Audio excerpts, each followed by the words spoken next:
21. Isn't it normal for there to be a total of 14 people in the 13 golden descendants? Meow, meow, what are you doing? Cyrene came home to find Chi Meow Meow pouting at her phone. Curious, she walked over, but Chi Meow Meow promptly hid the device under her belly. Since the cat was clearly guarding her privacy, Cyrene didn't pry. Look, Star Treasure. She's the world's rarest cat, the one and only Roaring Moon Sea Fish cat.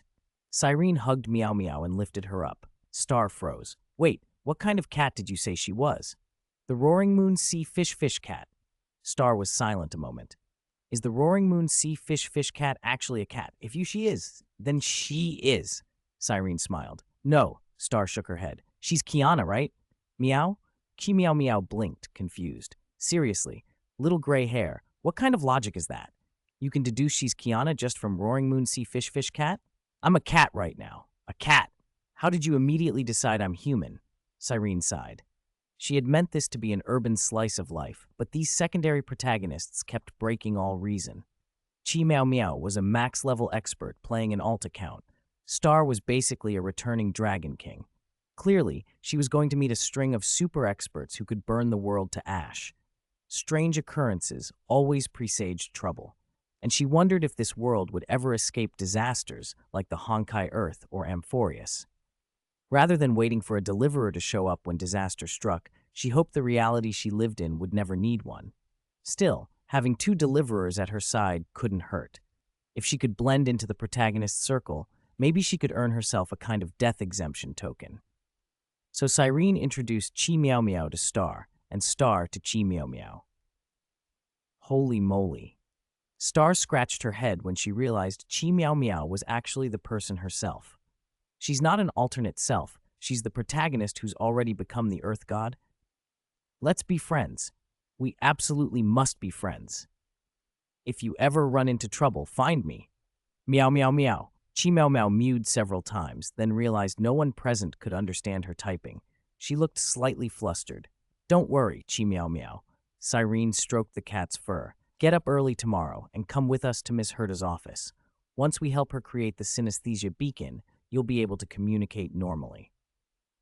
Chi Meow Meow took out her phone and typed, Great, great, this is exactly what this lady wants. Speaking of which, where's that fried chicken you promised? Cyrene, empty-handed, felt awkward. Could she say she forgot? Meow Meow was about to hiss at her. Isn't March 7th outside right now? Just have her bring the fried chicken. Star suggested.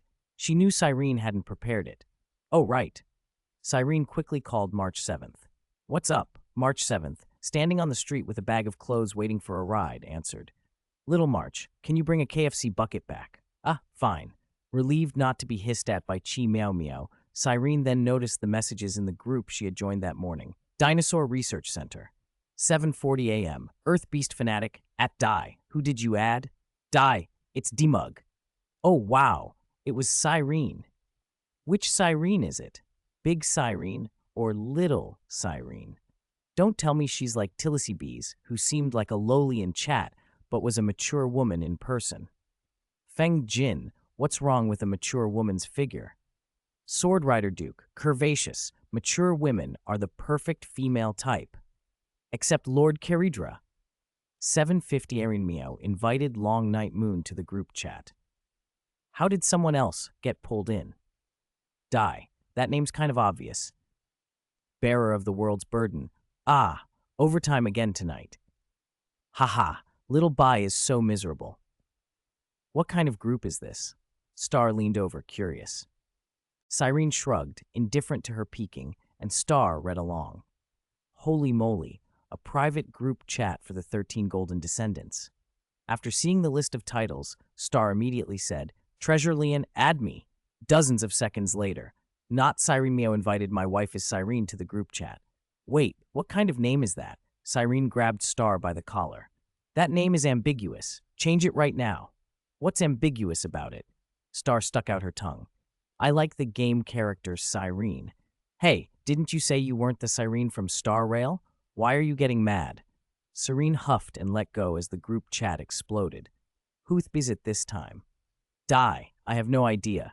Trix Kitten, adding Cyrene, Long Night Moon, and Pollux. Should be 13 people in the group now, right?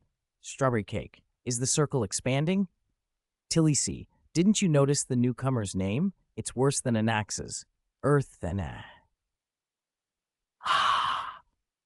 My wife is Cyrene.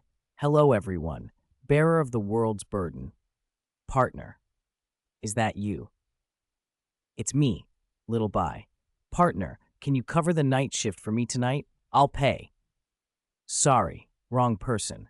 I'm not your partner. Woo-woo-woo. Interesting. I promised the readers in the Group 2 updates today, but the second chapter update is running a little late. Sorry, meow. You're like a tonic. Xi Lian, you're like a tonic. Hey, everyone's so happy. After chatting and joking with her group for a while, Cyrene happily flopped onto the sofa and kept scrolling through the group chat. Meow Meow next to her devoted all her attention to the KFC bucket, eyes half closed in bliss at the aroma of grease and fried chicken. No studying, no nagging from her blasted dad or Theresa, and her owner Cyrene even willing to feed her fried chicken and instant noodles every day. This was heaven. Why go back? This young lady simply refused to go back. March 7th lounged beside them, relaxed, sharing pieces of chicken with Chi Meow Meow. This is truly wonderful, Cyrene sighed. No honkai, no destruction, no deliverer. Even the Chrysos heirs she just met were cheerier than their in-game versions. Could life stay like this? Her thoughts spiraled. Things only change when pushed to extremes. Prosperity sows decline. Conflicts and contradictions are inevitable. Even the universe will one day die. If reality were a fairy tale without honkai or annihilation, wouldn't humanity still face other threats? Hey, don't overthink it. Serene tapped her forehead. She'd become a proper MiHoYo fan, inventing emotional crises for herself. She brightened. By the way, Star Rail updated today. Let's watch the 3.7 story. After March 7th finished the last of the chicken, they pulled up the story content. An hour later, after the final CG played, March 7th collapsed into Serene's arms and sobbed loudly. "Woo, Serene, you died so tragically," she cried. "I promised to be your wife. You don't need to die." "Idiot," Serene pushed her away gently. It wasn't that she disliked March 7th. March 7th was just snotty and tearing up everywhere. It was a mess. First, the Cyrene in the story stayed in the past to seal the Iron Curtain. She didn't die right away. Second, I'm not that Cyrene from the game. March 7th couldn't hear any of it. Her emotions were raw. What else could Cyrene do but pamper her? She handed March 7th a tissue and watched the girl's tears finally slow. Of course, the story planners had to deliver the emotional gut punch. Pelicanian 2.0 had been wrapped up so well. Why did everything turn into a family tragedy with the 13 gold descendants? Those writers were impossible. Singh had overheard the sobbing and came over curious. When she learned the Amphoria story had caused it, she went to Bilibili to watch the 3.7 explanation video. Soon a sniffling gray-haired girl climbed into Serene's lap. "Wife, you didn't have to die," she wailed. "You big dummy," Serene scolded, rapping Xing's head. "You all just want me dead, don't you?" No. Xing shook her head until her bobbed hair rattled. "It's just so emotional." She looked at Cyrene with that look that said she wanted to carve her into memory. Cyrene felt awkward. March 7th beside her glowered with jealousy. "Hey, why are you looking at Treasure Lian like that? You've only known each other a day." March 7th wrapped an arm possessively around Cyrene's. "I'm her childhood friend and wife. That's been verified by her. She's clearly my wife," Xing protested. "Didn't you see? The Cyrene in the story couldn't forget me until the very end. Story is story. Reality is reality." March 7th huffed. "When's it ever your turn, huh, Xing? Don't get cocky." "You hateful Xing. I'll teach you a lesson today." March 7th jabbed back. "I painstakingly helped you, the Immaculate Seed, ascend to the Aeon of Remembrance in another world, and you turned your back on me so quickly." Xing and Cyrene both froze. Had Xing just spoiled something? Cyrene asked carefully, "Is March 7th the future Aeon of Remembrance?" "I don't know," Xing rolled her eyes. "We chose the wrong landing planet, so our Astral Express crew didn't make it to the end.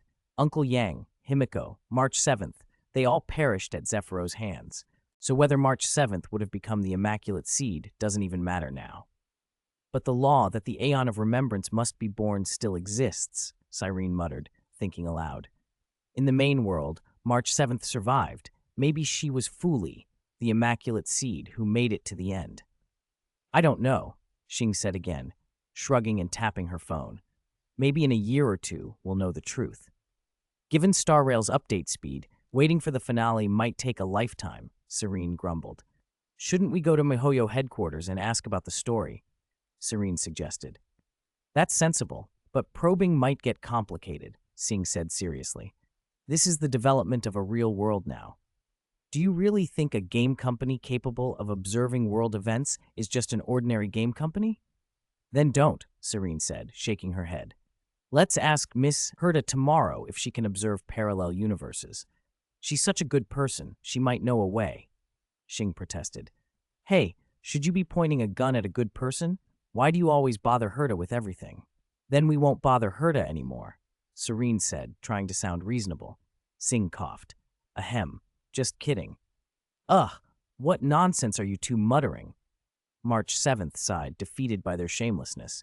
You're bullying Miss Herta because she's nice. Fine, count me in. They all laughed. Serene's phone suddenly rang. She glanced at the screen. Castoris. Hello? She answered. A soft voice came through. Serene, are you all right?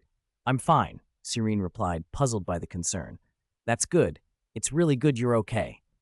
Castoris breathed a sigh of relief. See you tomorrow. Then the call ended with a rapid beep. Serene blinked. After Castoris's abrupt sign-off, she wasn't sure what to make of it, but she quickly guessed another girl whose emotions had been shaken by the story. 23. Xingbao's seduction. Was that Castoris who called? Her voice sounded really familiar. Cyrene set her phone down and March 7th leaned in, eager. Was it Castorisy? It was, Cyrene replied. So she finally finished the story too? Judging by how worked up she sounded on the phone, it looks like it. That's weird. March 7th frowned. Even with our third-year schedules, we've all finished the main quests. Why is she so slow? Do you think everyone just skips to the cutscenes like you? Cyrene rolled her eyes. Castoris clearly hadn't hit skip. No wonder her progress lagged. Considering how meticulous Castoris was, not skipping was believable. It took longer, sure, and those puzzle sections could be tedious, but they made the world feel more real. Though thinking back on Castoris's near-tearful voice, Cyrene couldn't help but chuckle. She's so emotional. Still, it's kind of nice to have someone who cares, March 7th said, pouting. Hey, we care about you too, March 7th snapped, not about to be outdone. Of course I know that. Serene took March 7th's small hand and squeezed it. My March is the best. Humph, that's more like it. March 7th brightened, then glanced at the clock and her smile dropped. Oh no, it's getting late. Sigh. Time to head home. March 7th looked like she didn't want to leave. Serene offered, if you don't want to go home, you can stay over at my place. March 7th hesitated, but then shook her head. Not tonight. Your place is crowded, probably no extra beds. We can share a bed. Serene said it like it was the most natural thing in the world. We're both girls, no need to be shy. I'll do it. I'll stay. Star, ever dramatic, rushed to Serene's side, dropped to one knee, and kissed Serene's hand with a flourish. Princess, I will gladly warm your bed. Get lost! March 7th glared. Star getting close to Serene was toxic. March's bond with Serene was pure friendship, but Star practically radiated something else. No way was March going to let her succeed. I'm calling home. I'm sleeping at your place tonight. Do you have any spare pajamas? March asked. Hey, Serene smiled. Of course. 10 minutes later, Star was sent off to shower. When she came out, changed into her cosplay, Serene couldn't help but think Star looked almost the same. Her outfit was nothing special. A gray trench coat, white shirt, short skirt, and ankle boots.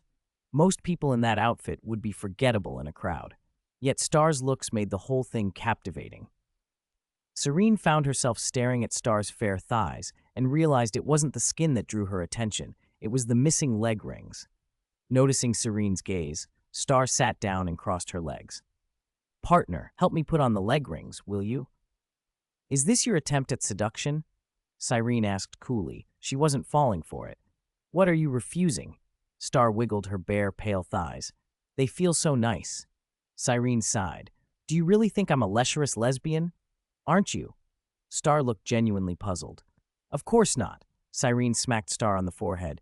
You need to learn the difference between being lustful and being lewd. Your approach is too crude. Star raised an eyebrow. So if I were more subtle, you'd go along with it? Humph. Cyrene turned her head away. Big idiot. Star blinked dumbfounded as Cyrene left. She hadn't expected to get under Cyrene's skin like that. Where did things go wrong? The next morning, Cyrene's butterfly-like lashes fluttered as she rose from a half-dream, only to find her hand numb. The weight of another body pinned it beneath her. March 7th had rolled onto her side during the night. Cyrene started and pushed her away. Hey, March, why did you sleep on my side? You almost crushed my hand, she complained. A soft groan came from March 7th's lips as she rubbed her eyes. What's going on? Wait, why am I hugging your waist? Even with our history as best friends, things can't speed up this fast, Cyrene muttered. A few minutes later, March 7th, blushing, apologized. Sorry, I was sleeping weirdly. I just woke up and didn't think. It's fine, I'm used to it. Cyrene rubbed her forehead. March's sleep habits were a mess. How she missed Little Erosion's peaceful sleeping posture. She'd have to set up a separate bed next time. Cyrene got up and opened the bedroom door. Xi was outside, ear pressed to the wall, doing who knew what. Hi, good morning, Little Erosion. What are you doing? Nothing. Xi pulled away with a sour look, leaving Cyrene puzzled. Sigh, my sister is always so strange. In the living room, Star was sprawled on the sofa, drooling. Cyrene shook her. Wake up, sleepyhead. Partner, if you don't get up soon, you'll be late. Star mumbled, barely opening one eye. Star finally pried her eyes open and wailed dramatically. Why is going to school so cruel? I want to trailblaze. Let me go back to trailblaze. 24. Lianbao. Trailblaze? What, partner? Do you actually like trailblazing? Cyrene teased, smiling innocently. Then I respect your choice. Star played along. So how about we go see Miss Herta today and get the great Miss Herta to send you to a universe where the path of trailblaze exists? With Miss Herta's wisdom, finding the imaginary tree and anchoring another world's coordinates would just be a matter of time, right? Star faltered for a moment, then shivered. It was a joke. Who would really want to go to the Honkai Star Rail world? Didn't she understand the value of staying a two-dimensional heroine? Don't be fooled by how well her parallel self was doing with the Astral Express crew. If it hadn't been for her good relationship with the Stellaron Hunters and her suspected identity as Trailblaze Finality, she might never even have cleared the first stage, Herta Space Station. She could easily have been worse off than an ordinary person. And for a normal person without any cheat codes, transmigrating to the Star Rail world could be a death sentence. Assuming you didn't rematerialize inside a vacuum or a black hole and landed on a civilized Earth-like planet, the greatest dangers you might face included the swarm disaster sweeping across the cosmos, followers of the abundance devouring living beings, the Lord Ravager destroying entire star systems with a gesture, the Memo Keeper eating memories, memetic contamination, and the fools who will stop at nothing for a laugh. If you were lucky, you might land in a world overseen by the Interstellar Peace Corporation, but without any special skills, you'd just be exploited as cheap labor by corporate capitalism. If you were luckier, transmigrating to Xianzhou as an outlander could be the best option for a common person. Your brief life would be a mere moment in the eyes of Xianzhou's long-lived beings, but at least you'd be alive. As for Penacony, the planet of festivities? If you don't have money, forget it. The Twilight War, the Emperor War, the Swarm Disaster, the Border Star Trade War, the War of the Gods, no thanks. Let's just forget it, Star muttered to herself, chuckling and shaking her head. Miss Herta in the Star Rail universe had once collected a curious artifact called Lucky Glue. It was supposed to massively boost a person's luck when applied. Many who used it reported nothing dramatic, just a peaceful day.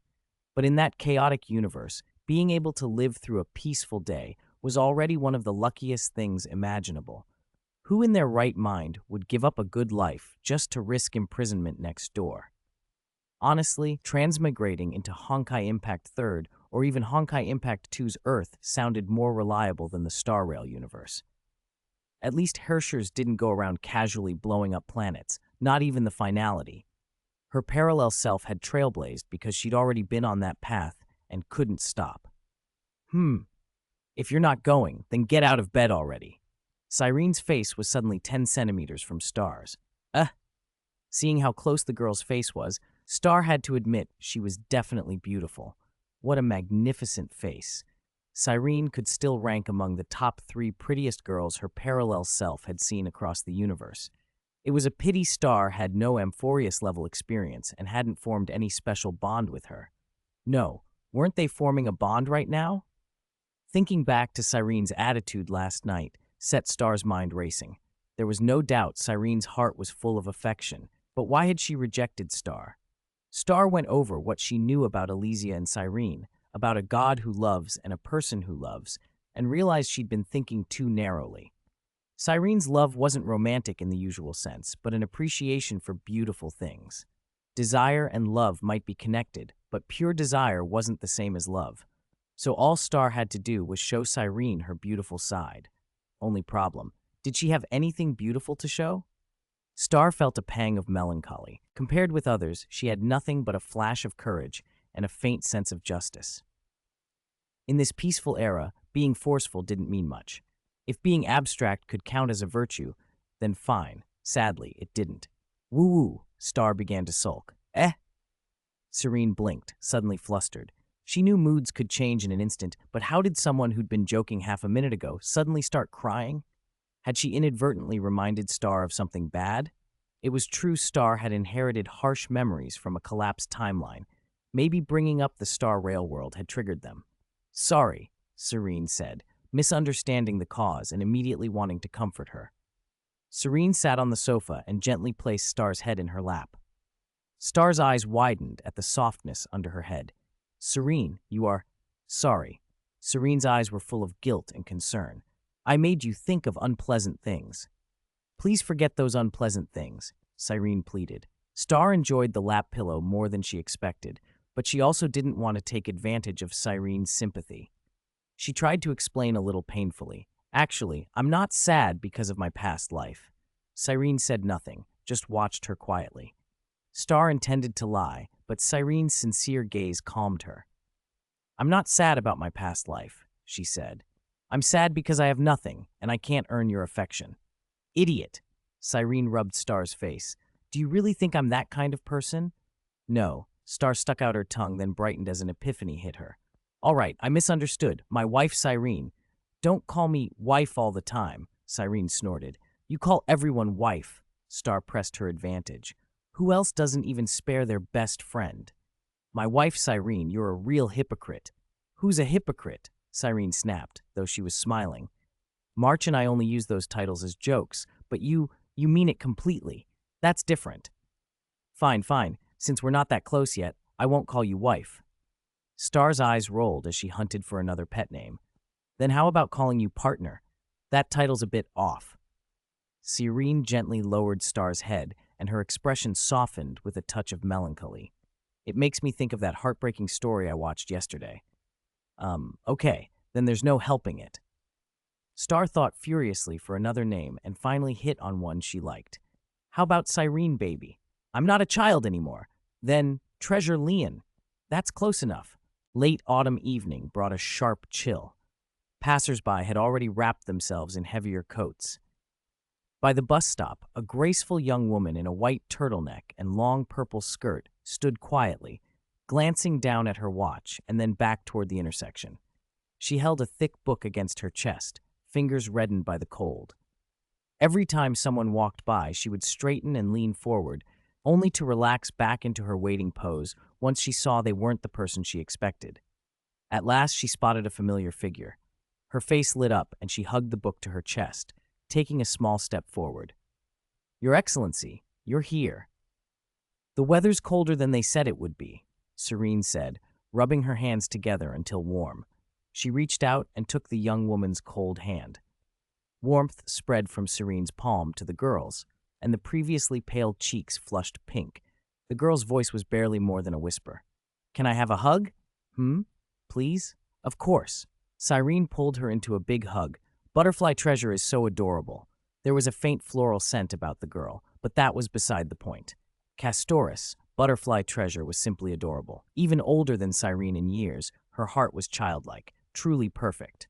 A petite girl with curly twin tails popped out from behind Castoris, eyes wide with surprise.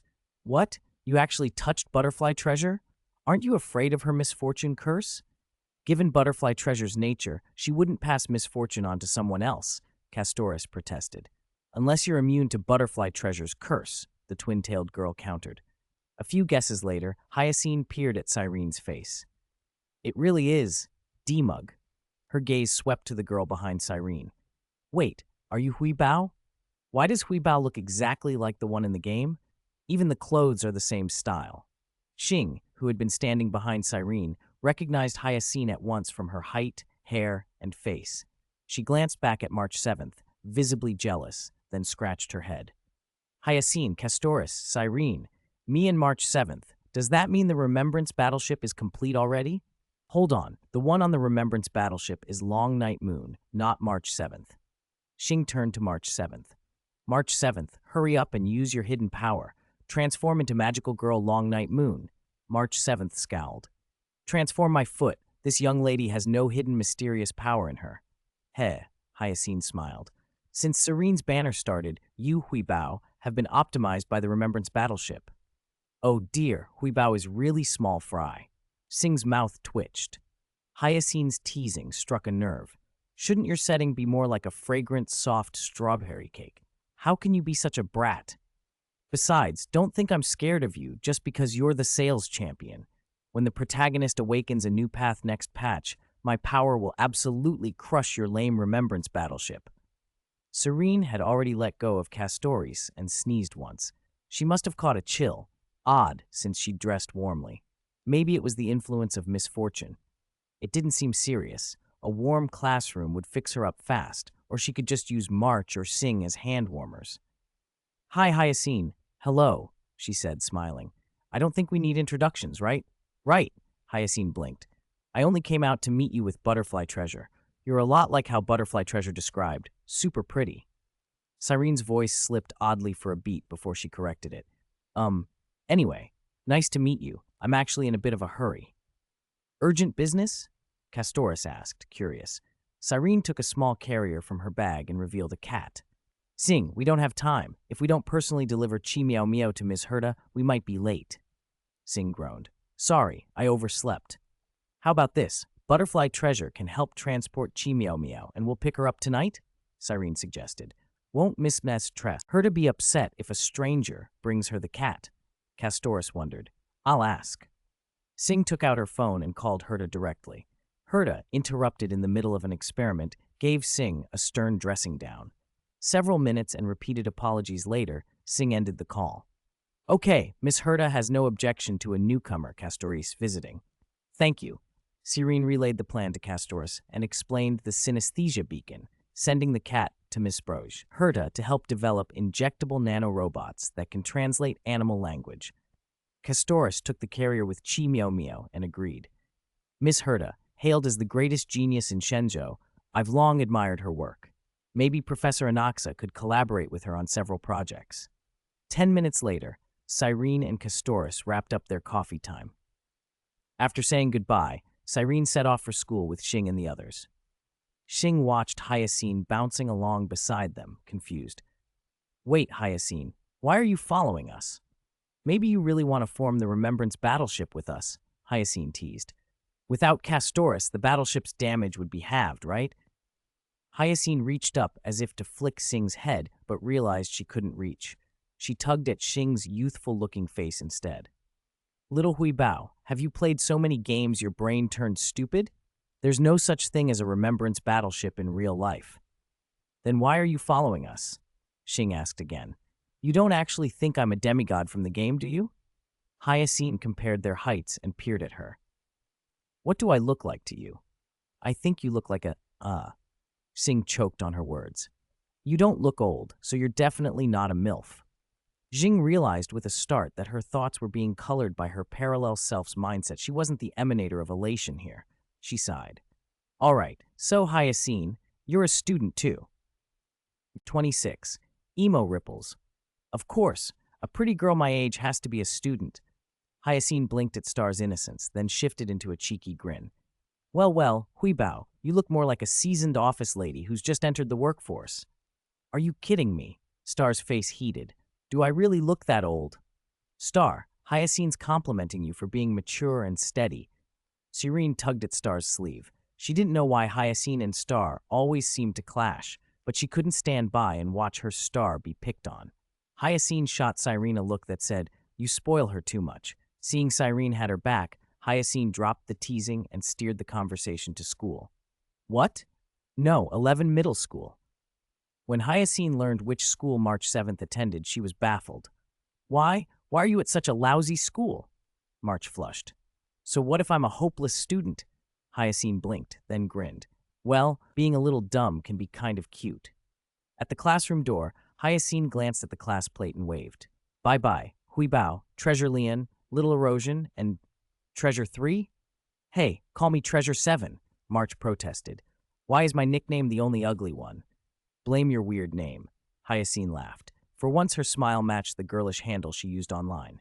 So partners, if possible, see you tonight? Hovering somewhere between lowly and young woman, she beamed brighter than any flower and instantly dazzled Serene. Serene was about to agree when Xi cut in first. Sorry, we've got too many people. There's simply no room to entertain you. My apologies. Ugh. Serene opened her mouth to retort, but Star and March suddenly went jealous in unison. One clapped a hand over Serene's mouth, the other grabbed her and dragged her back to her seat. Stop flirting with every cutie you meet. All Serene could do was watch Hyacine leave with mournful eyes. Boo-hoo, her strawberry shortcake. Still, Star and March sulking was kind of adorable. The teasing stung, but as always, sunrise would come eventually. At last the bell rang and everyone packed up, desperate to rush home and start the evening's gaming session. Serene hadn't forgotten the important matter. Her cat was still boarding at Ms. Herda's place. Just imagining she would soon be able to talk to Chi Mao. Meow normally made her giddy. With Miss Herda's skills, maybe she could even rebuild a human body for the kitty. A real, authentic Kiana. That would be so much better than any imitation. Sigh, better not get my hopes up. After all, Kiana's a god of Earth from a parallel world. Whoever sealed her soul inside a cat must be unimaginably powerful. Yet they only turned Kiana into a cat and didn't harm her anywhere. That doesn't feel like total evil. A friend of Kiana's, or just a merry prankster? Cyrene chewed it over. In the known imaginary tree sea of Quanta framework, only a handful of top-tier beings could outmatch a divine Kiana and still treat her this way. Could it be the Aeon of Elation? No. If a true Aeon had been involved, the world would have been saturated with path energy. It couldn't have stayed this peaceful. But what if it had been polluted and she just didn't know? Serene shivered. She really hoped her world wasn't part of the Mihoyo setting. In that universe, aside from the protagonist, characters die all the time. Even a lead on the wrong timeline can be cut down. Serene ran the numbers in her head across 4 world lines of the Honkai trilogy. For major characters who appear 2 or more times, Kiana, Raiden Mei, Himeko, Kokolia, Shigure Kira, their chance of dying in the main story ranged between 25% and 75%. Yes, even the protagonist still had at least a 25% chance of being killed. A character with 100% knife rate? Hard to guess who that is. On the walk to Ms. Herda's office, Serene and Star argued about Honkai lore, debating whether the Serene and Honkai Star Rail had been dead all along. Being trapped forever in the past is worse than dying, Star said. Didn't they say Serene would meet the protagonist again in the future? Meeting at the universe's last instant? That's basically still death. Is Serene's real name Alicia? In the story, she claims to be Alicia's daughter. Alicia's English is Alicia, and the name's Ely. Stop. There isn't another Alicia in this world. Why are you quoting Grandpa Kevin's script? Star stared at Serene, unsettled by someone denying their own self out loud. Even from the same seed, similar flowers can bloom into different things. Serene said earnestly, Alicia is Alicia, Serene is Serene. They might spring from the same seed, but they've grown different fruit. And you? Star asked, curious. Me? Serene faltered. I'm neither of them. All right, Star dropped it. She could tell Serene was touchy about identity. Maybe Serene already suspected she was the counterpart to that pink-haired girl, but refused to admit it. Maybe she thought those 2 pink girls had worse fates and didn't want to share that. If avoiding the name could help, then maybe it was the right choice. But could fate really be avoided? Star lifted her hand and watched the last light of the day slip between the buildings. It's okay. No matter what the future holds, I'm willing to walk with you to the very end. This time, I won't let you leave me again. Herta's office used to be full of cutting-edge equipment. Now it was a ruin. The air stung with the smell of burning and scorched circuit boards. The blue holographic projection screen was full of irregular, charred holes. Precision components lay exposed like torn organs, and broken wires snapped and spat occasional arcs of electricity. Miss Herta stood in the middle of it all, her eyes dull, her clothes tattered. In a corner, a purple and white cat sat hunched, looking guilt-stricken and silent. After a long moment, Herta came back to herself. Curiosity not only killed the cat, she muttered, it nearly killed a genius too. The thought of what it would take to repair the lab made her head throb. Fortunately, she'd always been meticulous about backups. The loss was not trivial, but the core data survived, so it wasn't catastrophic. Still, she was furious. This was a real setback. She let out a laugh that sounded half wild, half amused, and walked over to the cat. She didn't lash out. Instead, she injected a newly developed synesthesia beacon, nanobots that could translate feline speech, into her own arm. Don't worry, she told the cat. I'm not petty. You don't have to pay for the lab. When the nanobots linked to her neurons, Herta began to understand the cat. Your name is Kiana, right? Meow. Yes. You're a god of Earth? From another world? Meow. Yes. Damn, I was careless. It's that woman's fault. Hearing that the curious artifact Cyrene had sent was actually a god of another realm, Herta immediately regretted not using the beacon before she'd begun testing. If she'd scanned Kiana's internal energy core first, she might have avoided this wreck. Still, beneath the irritation, there was an electric thrill. Give a genius an unanswered question, and curiosity will do the rest. A god from another world. What strange properties did its body hold? What sealed it? In minutes, a swarm of new research directions filled her head.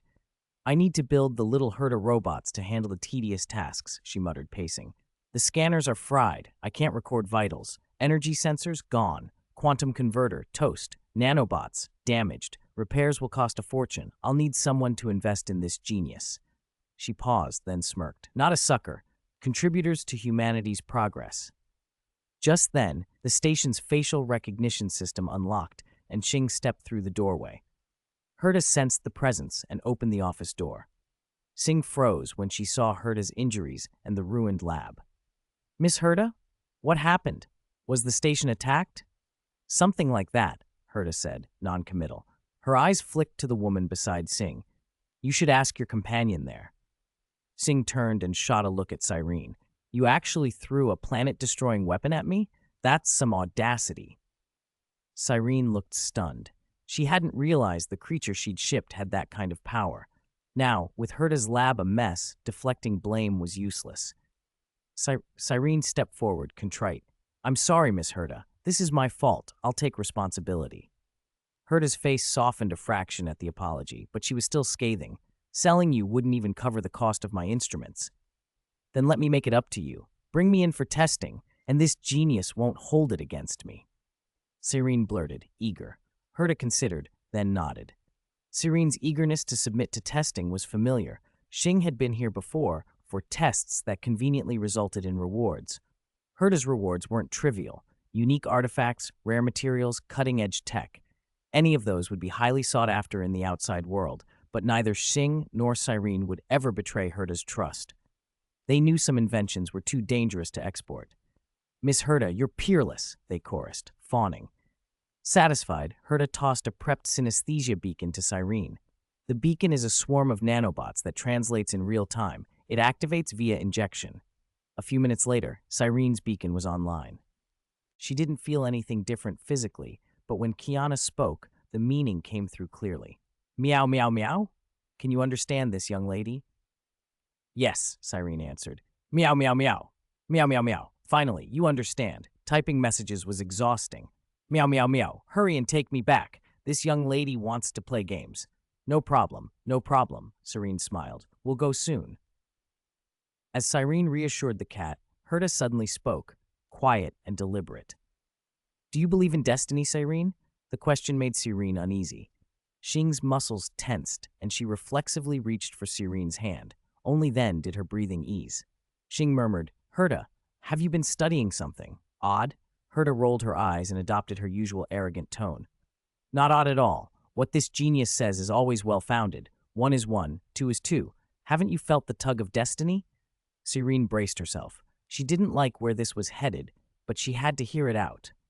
Herta, however, didn't dwell on philosophy. She moved straight to business. "Bring out the reward you took from me yesterday, Miss Serene." 28, Black Tower. I'll cover for you. At Miss Herta's suggestion, Cyrene pulled the wondrous item Herta had given her out of her backpack. The instant the spherical artifact was exposed to light, a dazzling radiance filled the entire space station. Strangely, though the sphere shone brilliantly, the light was never harsh. After watching it for a while, one's mind grew inexplicably calm. The group also noticed that the sphere was much more transparent than it had been yesterday, and a delicate pink stamen had appeared at its center. "So beautiful," Serene breathed. "It's quite marvelous, isn't it?" Ms. Herta said, but her expression carried displeasure. "For a genius, I still can't make sense of how this thing works. It's like only certain people can activate it. It only took this form after interacting with you," Star added. "It's idealism. Far too idealistic." Herta snapped. Star frowned. "How does that relate to destiny? Idiot, can't you even see that?" Miss Herta bristled for a moment, then calmed and began to explain. "Of all wondrous items, why did Cyrene happen to choose this sphere?" "Luck?" Star ventured. "Coincidence?" "Yes, coincidence," Herta said, nodding. "Now consider how Cyrene came to me. You coincidentally met me, I coincidentally know someone else, and then yesterday she coincidentally cheered me up during her visit and got this artifact?" Star summarized. "It's coincidental, but that doesn't fully explain it, does it?" Star still sounded doubtful. "Exactly. One coincidence alone doesn't explain anything," Herta agreed, her voice serious. "But I've seen these coincidences happen so many times that they form a pattern." Cyrene thought a moment. "But you said it's too idealistic. You're a scientist. Wouldn't this overturn your worldview?" "Let me clarify," Miss Beth Herta said with a touch of arrogance. "I, Herta, am a genius, not merely a scientist in the narrow sense. A so-called genius does 4 things in life: discover patterns, summarize them, use them, and create new ones," she continued. "A genius is not bound to any single paradigm. If materialism is the universe's underlying law, I follow materialism. If its nature is idealism, I study idealism. And my greatest recent achievement is the study of destiny. Our world hasn't suffered the Honkai, it lacks paths, and the future isn't anchored by that big machine head, so the aura of destiny here is exceptionally strong," Ms. Herta said. "It's just a pity that even I find it difficult to study this wholly idealistic developmental pattern thoroughly." Serene's eyes widened. "Could it be that we're at the center of a vortex of destiny?" "Precisely." Herta looked at Cyrene approvingly. "You are smarter than little gray hair." Under Star's resentful glare, Miss Herta explained the Amphorius plotline from a parallel world. Demug, the Aeon of Remembrance of Amphorius, defeated the Iron Curtain in the final battle, then returned to the past, transformed into Mimi, accompanied the protagonist into the future, and then returned to the past again, repeating the cycle until it formed a head-to-tail Mobius ring. The process and outcome of Amphorius were determined from the start. "Are you saying?" Cyrene's voice was dry. "I'm going through the same thing?" "Perhaps," Herta answered. Seeing Serene's worry, her tone softened. "But remember, our world lacks an existence that locks destiny in place, so destiny here isn't necessarily tragic, and destiny can actually be changed." "If it can be changed, is it still destiny?" Serene asked skeptically. At that moment, Chi Meow Meow launched into an emphatic string of meows that translated roughly as, "Meow, meow, meow, what destiny? This genius doesn't believe in any destiny. And meow, man can conquer heaven, that is this genius's nindo." Miss Herta was momentarily at a loss, then said, "Kiana, there's something I haven't told you. The aura of destiny around you is stronger than anyone else's." "Meow, how is that possible?" the cat protested. "A Herrscher of finality, one destined to destroy the world, and the deliverer of the Honkai world, a person who holds both these identities." Herta sneered. "Surely such a person would be some ordinary nobody unrelated to destiny, right?" Chi Miao Mao's meow carried no real protest this time. Her tone had visibly weakened. Having gone through the Honkai timelines before, she knew the name Kiana meant something unavoidable. The one who destroys the world and the one who saves it could both be Kiana Kaslana. Honestly, before meeting this cat, I didn't believe destiny could be rewritten either, Miss Herta admitted. But Kiana, a god with central importance in another world's destiny, was sealed by an unknown force and sent to our world. And Star gained the remembrance of another version of herself, who was a scorned child of destiny. Clearly, several players have already made their moves to try to change the outcome. Star rubbed her hands together. Sounds like a thrilling grand game of chess. Meow, so this genius came here for deliverance, the cat announced proudly. Wow, that's really interesting, March 7th squealed. Only Cyrene looked bitter. So my normal quiet life is over? My wish wasn't big, just world peace and cuddling with cute girls. Don't worry, Miss Herta said, unusually comforting. Right now the chessboard is only the size of one planet. With Earth's resources, it's impossible to nurture an entity on the scale of an aeon. The future enemy's strength will be capped at roughly the level of the Honkai world's Hersher of finality. With my abilities, I can at least build a cosmic starship capable of holding half of Earth's population. Providing a backstop is within my means. Star looked hesitant. But Miss Herta, what if you die? Or your mind is corrupted by the enemy and you defect like a Hersher? What then? Miss Herta fell silent for a beat. Little gray hair, your reminder is not without merit, she said finally. This genius definitely needs to strengthen my own defensive capabilities. 29. Birthday. After Star reminded her, Miss Herta finally reacted. Even though she was supremely confident, she still wanted to be fully prepared. Since she had boasted she would be humanity's last resort, Miss Herta placed her own safety above everything else. In short, Serene, don't worry. I'll do everything I can to help you break free from the shackles of fate. Thank you so much. Serene felt overwhelmed by Miss Herta's concern and couldn't help asking, I have one question. Why are you helping me? A genius's curiosity, Miss Herta said, her beautiful eyes flashing with a captivating light. And like you, I have a fondness for beautiful things. You might not realize how attractive a girl like you is to others. Personality and looks both impeccable. Serene blushed so deeply she had to look away.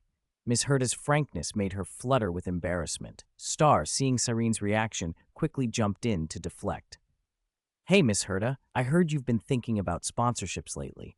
Want me to help find some rich ladies for you? Rich ladies? That sounds odd. Never mind. Just find Asta's counterpart in the real world. If that's not possible, look for other investors. Miss Herta waved a hand dismissively. All right, fine. Take the cat and go. Today I am not in the mood to bicker about domestic nonsense. And with that, the group was shooed out by Miss Herta. What an unusual day. Cyrene sighed as they stood at the entrance to Miss Herta's underground space station. She wanted to be optimistic, but after hearing about the existence of fate, she couldn't help worrying. Was there really going to be another drama involving the 13 Flame Chasers or the 13 Gold Descendants? I've suffered enough in the game. I don't want that in real life too. Relax, March 7th said, trying to cheer her up. You're not alone. You have me, Star, Miss Herta, and Kiana. If we all work together, we can rewrite any unhappy ending. Cyrene muttered. Even you, March, think my fate is going to be tragic. March 7th scratched her head, then glanced at Star with pleading eyes. Star shrugged helplessly. Sorry. Why apologize? Cyrene snorted. I've thought about it too. Fate is vague. Who says I'll definitely be miserable? Right now, I'm living happily. Even if something happens, don't I have you protagonists to rescue me? I'm sure it'll be a different kind of romance. Cough. No jinxing it. They couldn't shake the weight of fate entirely, but once they went back into the game, all their gloom melted away. Living in the present felt right. Perhaps they were indulging in revenge runs, but they played deep into the night until they were so exhausted they fell asleep where they sat. The next morning, Serene woke on the sofa to find Star holding her left hand and March 7th holding her right. For a moment, she felt like she'd wandered into a gal game. A beautiful girl on her left, a beautiful girl on her right. This really is the ultimate life goal, she murmured. Her good mood evaporated when she glanced at the clock. Wake up, we're going to be late.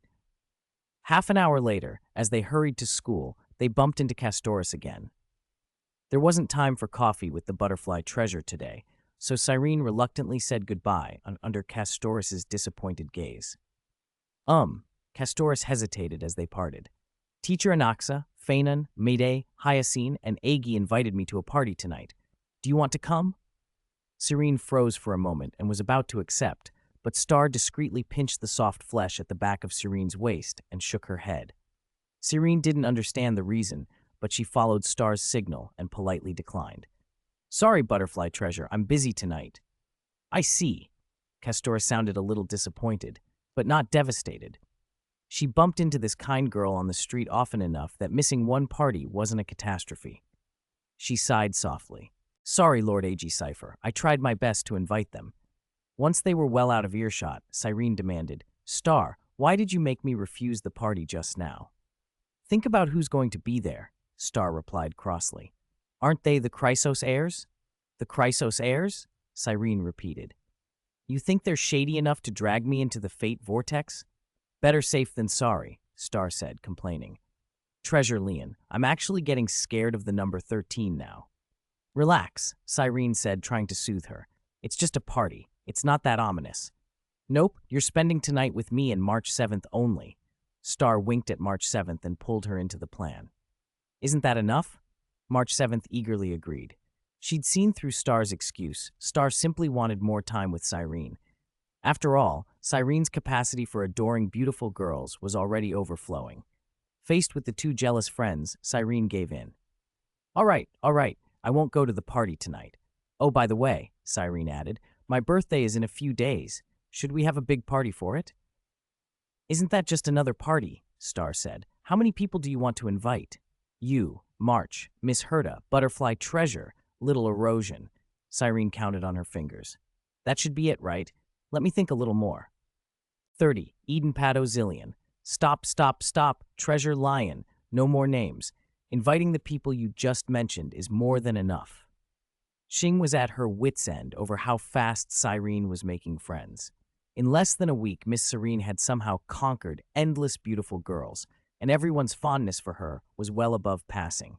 Worse, Serene hadn't even tried to win them over. She truly lived up to being that sort of person. How about we keep the birthday party simple? Xing tried again. Fewer guests meant more chances for her to raise Serene's favorability. She actually wanted to kidnap Serene and make her wife. Getting Serene to accept her feelings wouldn't be hard. What Xing needed was to push the relationship past the current stage. According to Gata Mu, Serene's favorability was about 85 points. 100 was the threshold for the romance road. Simple, works for me, Cyrene said. How about we hold it at home? Cyrene thought a moment, and though she agreed, a trace of dissatisfaction laced her tone. Hey, this is my 17-year and 12-month birthday. Even if it's simple, it needs to be well done. Of course, Xing brightened. If you want a sense of ceremony, we can borrow some wondrous items from Miss Herta in a few days. Herta Station has tons of high-value collectibles. If we don't use them, they'll just gather dust. You treat Herta Space Station like your own place. March 7th rolled her eyes at Xing's shamelessness. Hey, March, didn't we forget something? Serene shook her phone. The dance video we filmed together has now passed 10 million views across the whole network. Then we must have made a nice profit, right? March 7th's eyes turned into little coins. After a moment, she added, how about all the video revenue goes into the birthday budget? Just staying home to eat cake and blow out candles is boring. We have to go somewhere fun. Amusement park, zoo, aquarium, comic convention. Pick one. Comic convention, Cyrene chose. I knew you'd pick that. March 7th smirked. Let me guess, because there are lots of beautiful girls there, right? I heard MiHoYo is holding a Serene birthday event at the comic convention in Shanghai City on the 11th. It's a pity your favorite character Alicia's party is in the capital city, but it'll be fine. Attending Serene's offline comic convention is basically the same. Meanwhile, Vienna. In the Golden Vienna Hall, a woman between youthful and mature sat at a piano, slightly bowed, a cascade of red hair spilling down her back. She looked at the empty stage. Her long fingers tapped the keys absent-mindedly. The hall was silent except for the soft sound of her breath. Golden light fell across her delicate face but could not wash away the melancholy in her eyes. After a while, footsteps sounded at the hall's entrance, and a bright voice called out, "Sister Eden, why are you here alone again? Did you find inspiration for a new song?" Something like that. Eden straightened, lifting the hem of her skirt and turning toward the very cute girl in the doorway. "Pardo, do you need anything?" The blonde Pardo grinned. "Can't I come find you when there's nothing wrong, Great Star?" "Of course you can." Eden smiled. "You can come find me anytime, Pardo." "Sigh, I knew you'd say that, Sister Eden." Pardo pretended to scold her idol. "You really are something.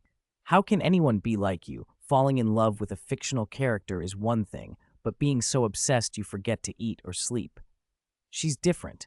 Eden shook her head, sat down again, and let her fingertips dance across the keys. Her red lips parted, and a moving song rose up. "Cyrene, once I made a wish, waiting for your arrival. The Faded Swing, a book that keeps memory alive. I follow time, picking up the photograph of a dream. The fairy tale's not finished, but I must say goodbye. You must believe that romance is the first meeting. Smile as you bid me farewell. Let this final page stay silent. I will wait on the title page for you to begin again." When the song ended, Pardo realized her eyes were wet. She had been moved, carried away by the music, to the point of forgetting herself. Eden's creativity had grown even stronger, and yet Eden herself seemed even more lost in it than Pardo. She is a peach, is love. She doesn't like tears, giggles and laughs. She is gentle, loves beauty, writes poetry. She is short, can talk, left behind as she fades away with the wind. She is, at the end of every sentence, always giggling, like a little tale. She is, born crying, fragile, transparent, like crystal. She is, smiling goodbye, soft, pink, like a flower. Eden spoke of the fictional girl without changing expression, as if cataloging a holy relic.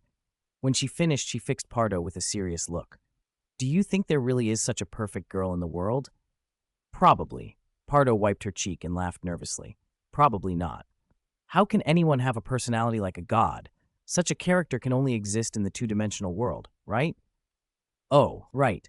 There's something I haven't told you yet." Pardo's tone dropped conspiratorially. "Sister Eden, guess what I scrolled past? A beautiful cosplayer claiming 100% similarity when dressing as Cyrene." 100% similarity? Hearing that, Eden's face hardened. That girl was the solace of her heart, the muse of her dreams. She didn't mind people cosplaying her muse, but claiming 100%, how arrogant. Actually, the 100% similarity label is what her fans call her. Pardo hurried to clarify when she saw Eden's expression. "But this cosplayer is unbelievably beautiful. Honestly, she's a little prettier than me." "Oh?" Even Pardo admitted the other girl's beauty. Eden, though wary of flattery, realized the Alicia Xilian cosplayer must be exceptionally pretty. Since she also adored Cyrene, she probably had excellent taste. Eden thought they might have a lot to talk about. Then she watched the video Pardo had found, and everything stopped. "Pardo, are you sure this is just a cosplay?" "Your Excellency Xi Lian, I will keep your secret." "Your Excellency Xi Lian, I will keep your secret." "Do you think she's an AI-generated fake?" No. The omniscient netizens have already analyzed it frame by frame. This video isn't AI. Maybe the uploader just used a beauty filter? Pardo noticed Eden's strange expression and probed. Don't tell me you're falling for her looks, Sister Eden?" "Falling for her looks?" Eden bristled. "That sounds vulgar." "Then," Pardo tried another angle. "Love at first sight?" Eden was silent. Pardo stared. "No way, Sister Eden. Didn't you say people are too filthy-hearted and you plan to spend your life with flawless fictional characters?" "What, have you forgotten your roots already?" Eden's perfect face showed helplessness as she sighed. "She's different. That sounds suspiciously familiar. Haven't you just said the same thing?" Pardo half laughed, half crying. "Oh, Sister Eden, don't be fooled by a video. I've seen this 100 times. The cosplayer did a great job recreating the character, but look, she's wearing makeup. The real person can't be the same as the character in the clip. As a top stylist, you should know this. Don't be taken in by New Century PS beauty filters, Sister Eden." Eden couldn't calm down despite Pardo's arguments. Pardo's logic was sound. Eden knew firsthand that Alicia's voice in the Flame Chasers storyline at MiHoYo headquarters had been developed entirely by Ai-chan, their advanced AI. Alicia was a game creation. She shouldn't exist in the real world. No human could truly be her. And yet Eden's heart fluttered. She pressed a hand to her racing chest. Pardo produced more evidence, dragging out a voice comparison. Sister Eden, listen, this is the game's Alicia versus the video's voice. The difference is night and day. After listening, Eden actually sighed. Before hearing her voice, I never realized something. Alicia's game voice sounds a little forced now. Its tone isn't as pleasant as this person's. Oh dear, Sister Eden, you really are love-struck, Pardo groaned. It's one thing to be smitten, but how can you change your mind so fast?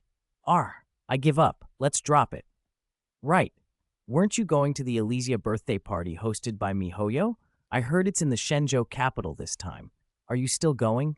Yes, Eden decided quickly. Then Pardo, book us tickets to Shenzhou for the 10th.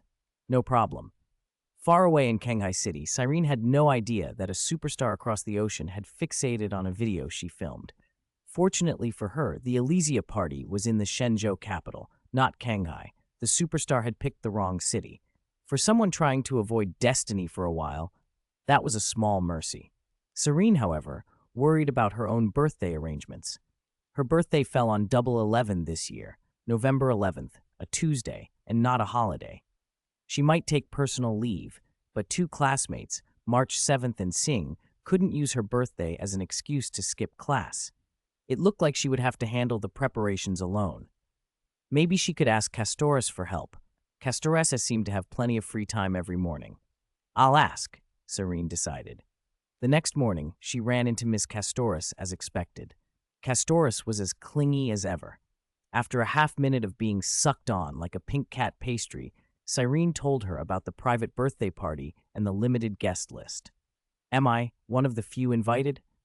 Castoris placed a delicate hand over her heart in an affectation so adorable, Cyrene melted and cuddled her again. Despite the odd legend that physical contact with Castoris transmitted bad luck, Cyrene preferred the warmth of a sweet, soft, beautiful girl to superstition. Given the strange fate around Castoris, Cyrene suspected she might be a prisoner of destiny too, and explained Miss Herta's ideas about destiny. I will keep your secret, Castoris solemnly promised. I won't tell a second Chrysos hair. Cyrene trusted her. Butterfly Treasure's promises were reliable. After saying goodbye, Cyrene turned to party props. 11/11 sales meant bargains everywhere. She had to choose carefully. Castoris, buoyed by having seen the person she liked most, perked up and hurried to Shanghai University. She navigated to the lab and found Anaxa handling test tubes. She approached seriously. Teacher Anaxa, I need a few days off. Anaxa, aloof as ever, didn't look up. Granted. Thank you, Teacher Anaxa. Castoris beamed and left. Watching her go, a small, knowing smile appeared on Anaxa's face. His most obedient student had actually asked for leave. Unprecedented. Something must be going on. If she doesn't want to tell me, she has her reasons, he muttered. Curiosity should be for research. He hesitated, but without such an able assistant, the Earth Beast mutation experiment plan might have to be postponed. After a beat, he conceded, maybe I should take a few days off myself. 32. Infinite Nesting Doll. Day 3 of the countdown to Cyrene's birthday at Castoris' home. A girl who looked about 70 to 80% like Castore stood staring at a nearby closed door, her mood sour. I am Polixia, Castoris' younger sister. I'm a little upset. Lately, my sister has been acting strange, constantly giggling at her phone for no reason. Sister Hyacine said she'd made new friends. But yesterday, Castoris did the unthinkable. She asked her mentor for leave, then holed up in her room and locked the door for an entire day. When I finally caught her going out for takeout and tried to pry, she stammered and refused to tell me what she was hiding. At that moment, I realized I was no longer her favorite little sister. Castoris had a secret she wouldn't share with me. No, I can't just sit here and do nothing. I need to ask Hyacine what on earth made Castoris like this. Jealous Polixia dialed Hyacine. In the center of Shanghai City, at Lady Aglaya's villa, Hyacine was attending the daily gathering of the Chrysos heirs when the call came. She read the message Polixia had sent earlier. Sister Hyacine, I have a secret to tell you, and quietly stepped outside. Hello, Miss Polixia. Is something wrong? After listening to Polixia's complaints, Hyacine's expression tightened ever so slightly. Butterfly Treasure is hiding a big secret? She repeated. I understand. Polixia's voice crackled through the phone. Miss Polixia, thank you for telling me. I'll look into what's causing Butterfly Treasure's odd behavior. After hanging up, Hyacine wandered back into the villa, deep in thought. She took a pear from the fruit platter Cypher had set out. Cypher leaned in, sniffing. Oh, Hyacine, you smell like mischief. What is it? Hyacine asked evenly. She hadn't expected Cypher to catch on to her plan so quickly. As a trickster kitten, Cypher's nose for trouble was unsurprisingly sharp. But Hyacine didn't want to hand the secret to anyone, especially not someone as talkative as Cypher. Heh, anything fun going on? Want me to tag along, meow? Cypher raised an eyebrow. She lived for fun. Nothing fun, Hyacine lied. Cypher's disappointed pout said otherwise, but Hyacine held firm. The fewer who knew, the better. A gossip like Cypher could turn a secret into public news in an instant. Still, Cypher's darting eyes made it clear she wasn't giving up. An hour later, the gathering broke up. Feinan, just back from a basketball game with Maide, strode into the villa laughing. Ah, Maide, you're terrible. You lost to me again. Got anything to say? Feinan slung an arm over Maide's shoulder. Humph. Maide shoved him off. It was a fluke. Big deal. Next time I'll beat you black and blue, Feinan crowed. Aglaia, who had been embroidering nearby, set her needle down and sighed. The gathering's over. Miss Cypher, why are you still here? Guess, Cypher purred. Feinan glanced at Cypher, whose eyes sparkled with mischief. She must need our help with something, right? Quit keeping us in suspense. Say it, Maide demanded, still stung from his loss. It's not for you two, Cypher scoffed. The person she wanted to recruit was Aglaia. Feinan and Maide were expendable. You two big oafs can leave. Aegie's enough to help me find this fun. Feinan, offended, quickly switched tactics and fawned over Cypher. Miss Cypher, you're magnanimous. Don't mind this crude fellow Maide. Shall we find somewhere to talk? Maide reddened, backstabbed by Feinan, and looked ready to pick a fight. All right, Cypher seems serious. Maybe this isn't just for fun, huh? Aglaia cut in. Cypher, if it's reasonable, just say it. We'll help. Okay, I'll say it. Cypher cleared her throat dramatically, and under everyone's expectant gaze, she explained. A few minutes later, Aglaia frowned. So Hyacine supposedly made a deal with someone to investigate a secret? And you want to investigate Hyacine to find out the secret of who Hyacine is investigating? Feinan asked, baffled. What kind of nesting doll mode is this? Spying on others isn't noble, Maide declared, turning away. He might not be the crown prince of Xuanfeng in this world, but he drew a line at villainy. Hey, don't jump to conclusions, Cypher protested.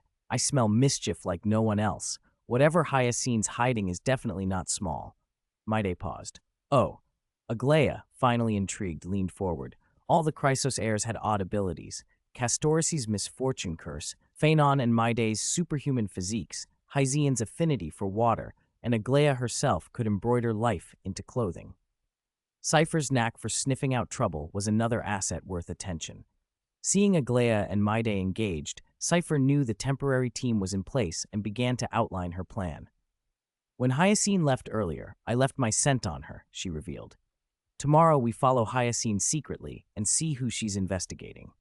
I have a feeling we won't need to interfere, Feinan added. We can just wait and reap the results. She didn't ask me for help. That's her fault, Cypher sniffed. At that moment, Hyzian, fresh from the restroom, hovered in the corner looking awkward. She'd overheard enough to realize the 4 Chrysos heirs were planning something dubious. Oh no. Should she report this to Lord Caesar? Writing fan fiction makes me so hungry. Meow. Send gifts, meow. Free ones are fine too. Meow, 33. Is she a die in love? The final day of Cyrene's birthday countdown. 10 a.m.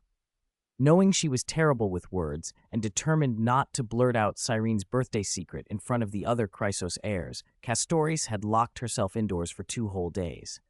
Finally, on the morning of November 10th, she felt released from that self-imposed cage. It was Monday, though, and in her relief, she didn't think to check whether Polixia was home. Polixia, however, had expected this. She'd coordinated with Hyacine to take the day off school and had installed a tiny surveillance camera at home. Hiding in a milk tea shop not far away, Polixia watched the live feed. As soon as she saw Castoris push the front door open, she snapped to attention. "Sis Hyacine, she's gone out!" Polixia hissed. "Oh, are we finally going to find out the secret butterfly treasure has been hiding today?" Hyacine peered through the glass door of the shop and tried to quiet her excitement. "Shh, be careful, Hyacine. Don't let Big Sister spot us." Hyacine's grin made Polixia nervous. "Don't worry, butterfly treasure went the other way. Then hurry and follow." On a balcony in another residential building, Finan held binoculars and roused the half-asleep Maide and Cypher. "The target's on the move." "About time." Cypher, whose backside was complaining from sitting too long, stretched and stood. "We didn't give up for nothing. It looks like Miss Polixia and Miss Hyacine are tailing our butterfly treasure. We should hurry and catch up," Maide said. "Heh, like the mantis stalking the cicada, unaware of the oriole behind," Maide sneered. "I wonder if there are hunters following us." A few minutes later, Castoris stopped at a courier station. Polixia and Hyacine stayed a short distance away. Cypher and the others shadowed them from behind. Under the puzzled gazes of the 6 onlookers, Castoris left the courier station carrying one large package. "Huh? She only picked up one package?" Cypher frowned. "There's something strange about that box. We need to find out what's inside." Finan and Maide exchanged uncomfortable looks, their curiosity wrestling with a niggling sense of propriety. After a silent standoff, Maide bumped Fanon with his shoulder. Fanon bristled then, seeing Maide fold his arms and pretend innocence, sighed and addressed Cypher. Miss Cypher, aren't we maybe invading someone's privacy here?" he said. "Should we stop spying on Castoris' secret?" Maide added. "Hey, why back out now?" Cypher shot him a reproachful look. "We're not the ones really investigating here. Polixia and Hyacine are. We're just here for the entertainment. Just wait a little longer. I promise we'll see something unexpected." They followed Castoris back to her house and watched her enter. Cypher repositioned herself 50 meters behind Polixia and peered through the binoculars at the surveillance footage playing on Polixia's phone. "Cypher, your eyesight's pretty impressive," Aglaia murmured. Even Aglaia felt a little sheepish about the whole thing. Finan and Maide, arm in arm, angled themselves to the side, pretending to admire the sky in case they needed to make a quiet escape. "Ah, the sky is so blue," Fanon droned. 10 minutes crawled by. Strained from staring, Polixia, Hyacine, and Cypher finally saw through the lens what Castoris had been up to. A gorgeous, fluffy white dress. But it wasn't just any dress. Castoris had slipped into it in a few minutes, then spent nearly half an hour fastening flower accessories until the ensemble was perfect. At first, Cypher thought she'd misread everything and prepared to apologize for the wild goose chase. But the look on Castoris' face as she dressed, so serious, so undeniably happy, made Cypher fall silent. Her mood shifted from playful to grave. "We're in trouble, Agi. This is serious," she said dryly. Aglaia met her gaze, puzzled. "What do you mean?" Cypher searched her friends' faces. "Castoris didn't commission this from you," she said to Aglaia. "She didn't come to Aggie for a custom dress." Fanon's expression dropped. "You brought us here for this?" he muttered, incredulous. "Idiot!" Cypher snapped at him. "Forget it. You and Maide, go. Don't interrupt Aggie and me discussing serious matters." Fanon shut his mouth but didn't move. He wanted to hear what nonsense Cypher would spin next. "Everyone knows Aggie's work has a presence. Even ordinary fabric gets special effects from her," Cypher continued. "But since Castoris didn't come to Aggie, this outfit must mean something." "Are you saying," Aglaia guessed, her silence finishing the thought. "Yes." Cypher described the dress in detail. As she spoke, Aglaia fell quiet, and even the reluctant Maide felt a chill of realization. Fanon finally snapped, exasperated. "Stop being cryptic. What exactly does this mean?" "Sigh. Fanon, maybe skip the next stakeout. Your comprehension really worries me," Cypher said, looking at him with mock pity. "What does a princess dress that looks like a wedding gown mean for a girl who usually dresses plainly? Do I have to spell it out?" she asked. Fanon's face cleared as the implication hit him. "So Castoris is in love." "Exactly. That explains everything. So that's why she avoided Polixia, avoided the Chrysos hairs, skipped gatherings, and bought such an obvious outfit instead of asking Agi," Maide added. Fanon tried to argue. "Maybe she just loves dressing up." As the saying goes, a woman dresses for the one who delights her, Cypher said. But we don't get a vote, someone else does. She pointed without thinking. Phanon followed her finger and saw, not far from the house, a pitiful figure kneeling on the pavement, utterly distraught in a way that carried even across the distance. Tears glittered, shoulders heaving. No, big sister, how could you secretly date behind my back? The kneeling girl wailed. 34, Black Tower. Romance? Cyrene's birthday countdown. Final day. Herta's office had been completely restored after 3 days, with the main console's blue and white LEDs blinking back to life. Outside, a small army of Herta puppets, cute, lowly-sized replicas of Herta, dusted and polished the station with mechanical efficiency. Star, who had come to visit Miss Herta, paused to watch them. They were adorable. She teased them for a while and discovered something odd. Although Herta could remotely control the puppets, each one had a distinct personality. Most were loyal to their creator, but a few entertained private thoughts like, they could take her place. Even the puppet's direct superior, the Herta, apparently hadn't suppressed that independence. Star was startled. Still, Herta's genius and composure, on par, in Star's mind, with her wife Cyrene's beauty, made it unlikely that a little puppet rebellion would ever seriously threaten her. Maybe Herta even allowed it. Geniuses are people, too. Bored people find ways to amuse themselves. Sorry, Miss Herta is very good to me. I can't rebel against her, one puppet chirped when Star declined its offer of recruitment. Star let the matter drop and pushed open Herta's office door. Herta sat there without her usual pointy hat. The pointy hat descriptor that accompanied her in other contexts was gone. Star wasted no time. So, Herta said. Star stated her request plainly. Herta's face fell. Why would an ordinary person's birthday convince this genius to attend in person? She demanded. And you expect to borrow one of my wondrous items for free? Do you think this genius is a philanthropist? Herta's expression tightened. Her tolerance for Star, the top-tier guinea pig, was higher than for most people, but even she had limits. Attending some mundane party was one thing. Letting someone treat one of her wondrous items like a party toy was another. 1 second of thought from a genius can advance human civilization by a great leap, she sniffed. Letting this genius waste time at a meaningless gathering? No way. Star was not surprised by the tsundere refusal. Herta didn't respond well to pressure or pleading. Her passions were research and collecting wondrous things. Convincing her to lend something for free would take more than coaxing. Fortunately, Star had a bargaining chip Herta couldn't easily refuse. There's something you might find hard to accept, Miss Herta, Star said, smiling mysteriously. Your brain doesn't seem as effective as your counterparts in the parallel world. Herta's interest was visibly piqued. Go on, she said. If this topic intrigues me, I might ensure that woman has an interesting birthday. Star pressed on. If your abilities match the erudition emanator Herta's, you would have replicated many of her breakthroughs here. Planet-destroying weapons, a Herta space station, full synesthesia beacons, age-reversing technologies, yet I haven't seen any of them. Herta's eyebrows rose. Oh? Star leaned in. For those of us with superpowers here, our abilities are more like watered-down versions of our counterparts in the game. The question is, how do we fix that? Herta steepled her fingers, an expression she reserved for when she was genuinely serious. I know my own limits. I can't solve that alone, she admitted, but I've found other geniuses who might help. Star produced her phone. Herta blinked. Good luck, little gray hair. I didn't expect you to actually find a genius among the crowd. Today's geniuses on Earth hide like beasts in a dark forest, Star replied. Few expose themselves. Herta started guessing. Let me guess, a genius who's fond of you and willing to talk to me. Aside from Screwlum, there's Ruan May.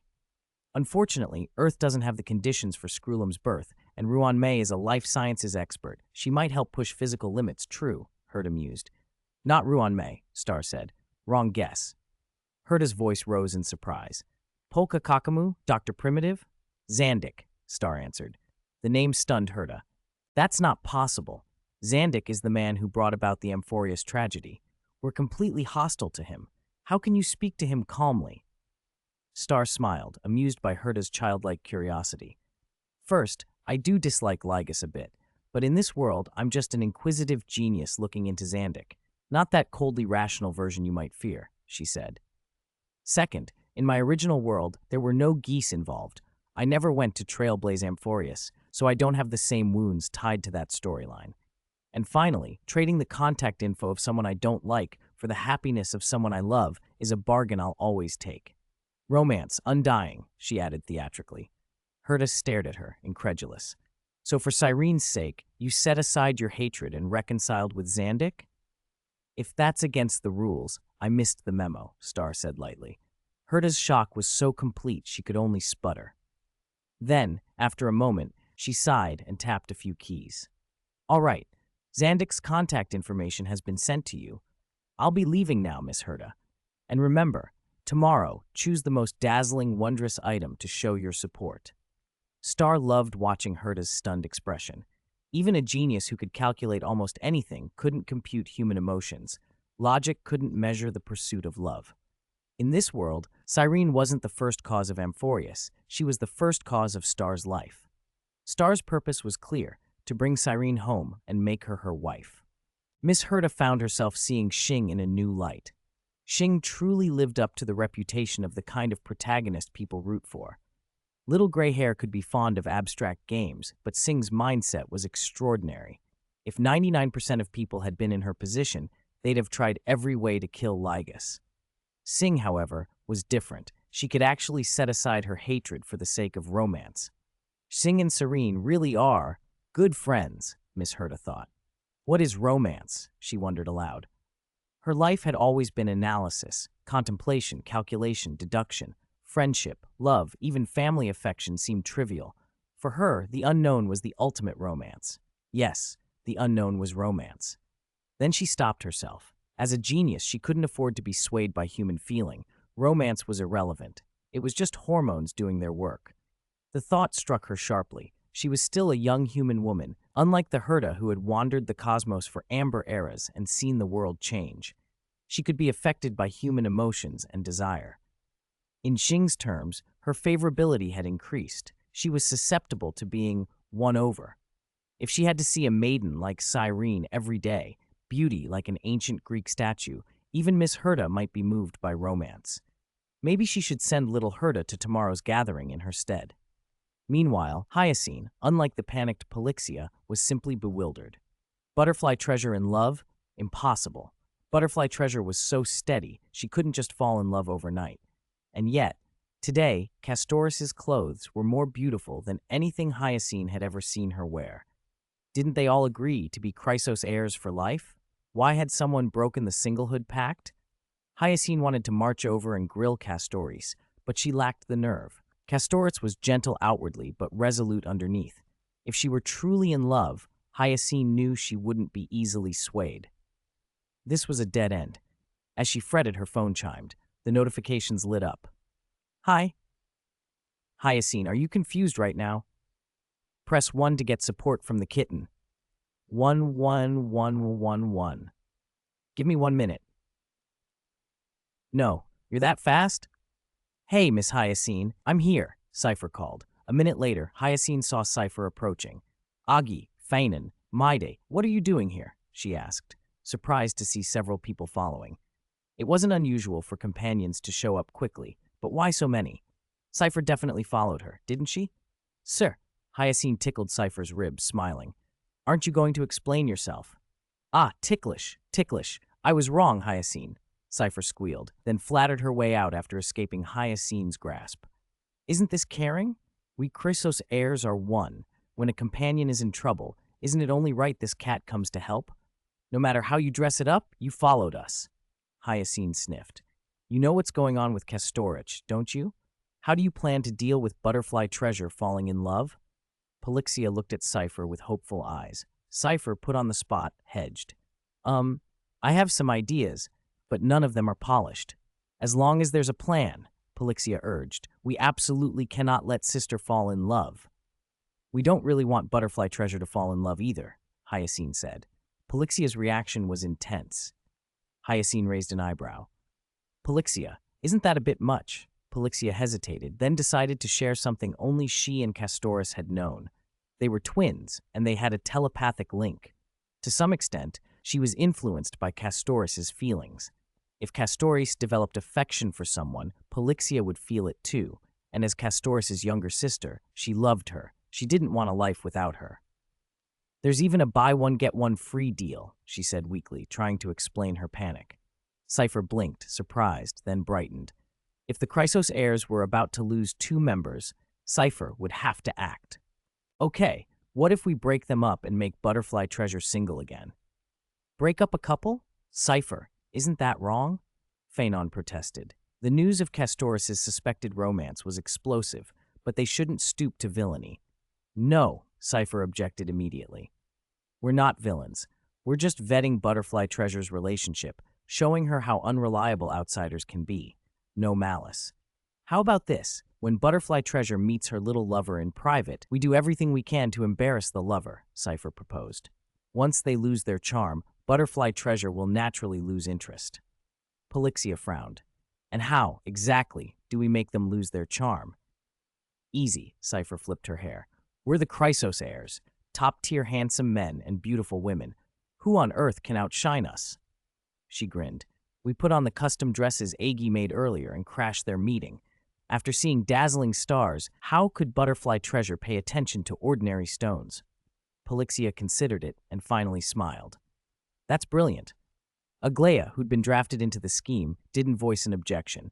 She tacitly agreed. Curse her curiosity. She should have known better than to get on board with Cypher. Phaenon and Maidai both looked miserable. Next time, I really shouldn't go looking for trouble with Cypher, Phaenon muttered. People who chase fun often end up being the fun. Phaenon, it's rare for us to agree, Maidai sighed. Cypher only laughed, already imagining the show they would put on. 36. Xi Lian Serene's birthday countdown, 3 hours. Hey, my birthday is almost here. She had prepared everything in advance to celebrate tomorrow. Lying on her bed and staring at the ceiling, Serene felt a flutter of excitement. The cat on the nightstand hopped up onto the bulge of the quilt and mewed. Meow? Going to sleep so early? Serene reached out and hugged the stubborn Chi Meow Meow, who had been stepping across her under the covers, and pulled her inside. In the cramped space, the kitten could only smell the girl's scent and blushed. Meow meow! Let me out! I can't breathe. Humph! Cyrene let the cat go and patted her fluffy head. All right. I've been setting things up all night. I'm exhausted. Sleep early, and let's welcome a better tomorrow together. Chi Meow Meow wanted to say more, but Cyrene's eyes were already shut, and her breathing even, she had drifted off. Seeing this, the cat gave up bothering her, but as a creature with no work to tire her out, Chi Meow Meow still had plenty of energy. She wanted to play. A moment later, she burrowed into Cyrene's school bag, intending to retrieve the girl's phone. Instead, she found a faintly glowing sphere inside. Meow?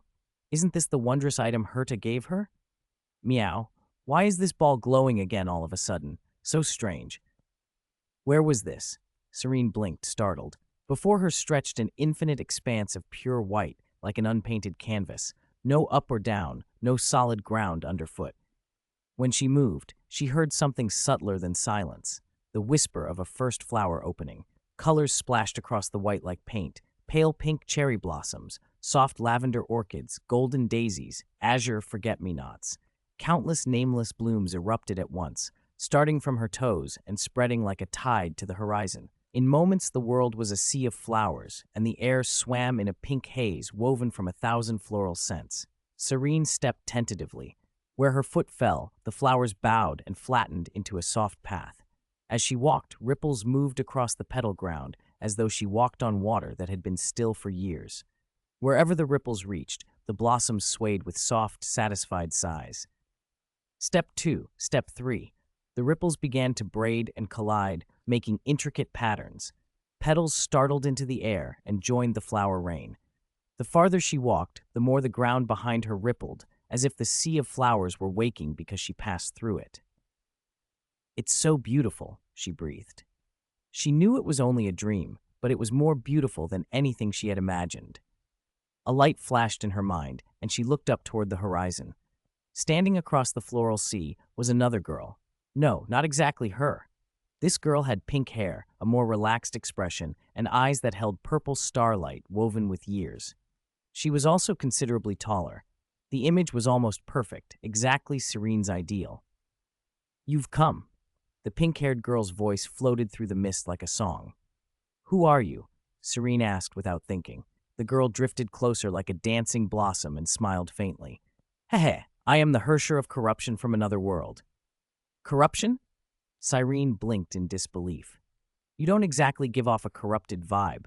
Plus, with all this flower sea stuff, you look more like Cyrene or Alicia." "Then call me Cyrene.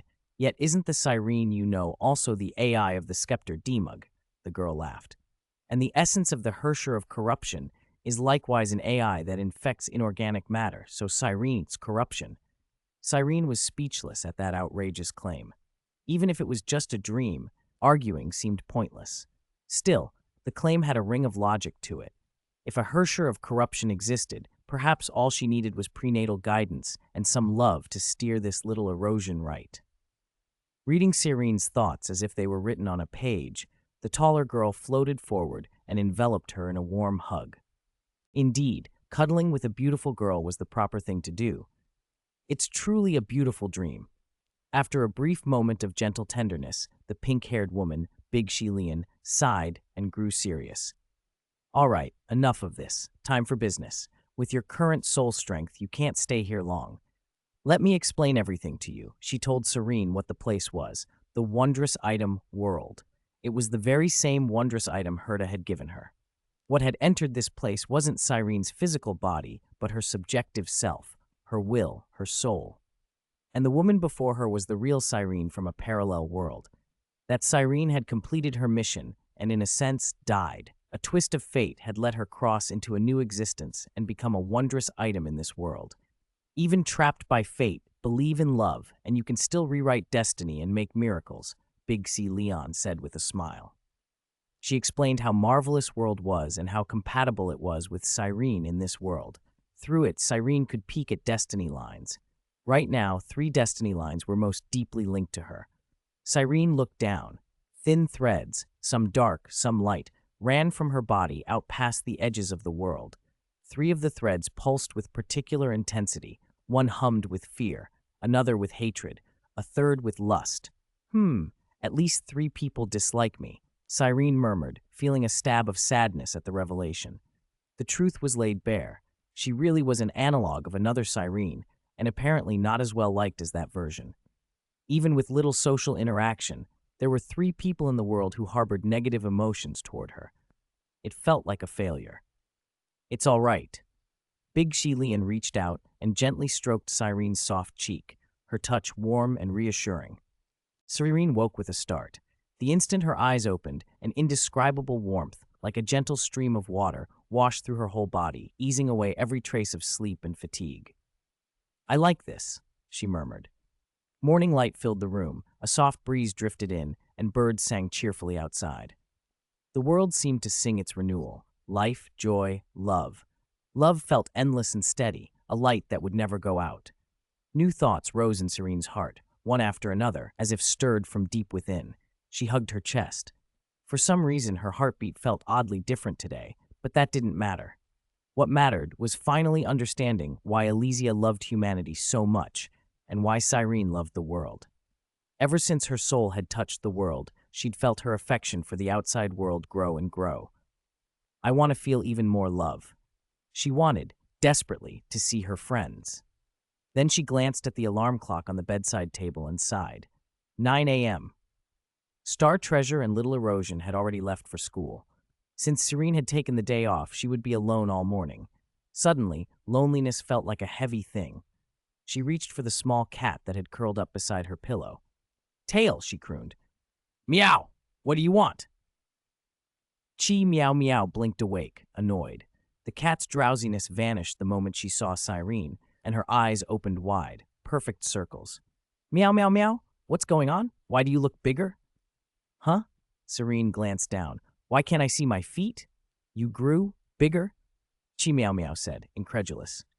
Serene sprang up and found a mirror. Staring back at her was not the slightly immature girl she'd been, but a breathtakingly mature beauty, fully developed, an adult woman whose charm was entirely different from youth. After poking and prodding, she confirmed it. Her physical age had shifted from around 17 to somewhere between 20 and 24. A few years on paper, but in appearance it was night and day. Mature beauty carried a completely different presence.